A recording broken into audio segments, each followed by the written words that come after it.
be worried. We love the Dreamers. We love everybody. Sources tell CNN that President Trump is expected to end an Obama-era program that protects young undocumented immigrants who were brought to the U.S. as children from being deported. The issue, one of the president's core campaign promises. I want the children that are growing up in the United States to be dreamers also. They're not dreaming right now. President Trump's plan would affect some 800,000 so-called dreamers studying and working in the U.S. Two sources with knowledge of Trump's thinking tell CNN that the president is planning to delay his action for 6 months, giving Congress time to come up with a legislative replacement to DACA. But a growing number of Republicans are speaking out against the move. These kids don't know any other home.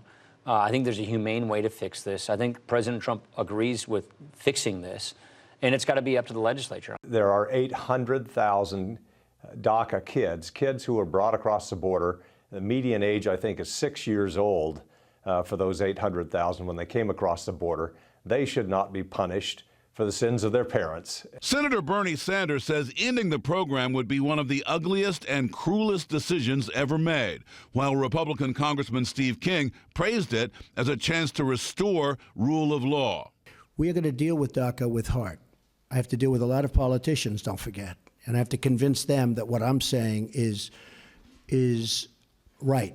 The DACA situation is a very difficult thing for me because, I love these kids. Before leaving the White House, Mr. Trump's predecessor vowed not to remain silent if he went after dreamers. Efforts to round up kids who have grown up here and for all practical purposes are American kids and send them someplace else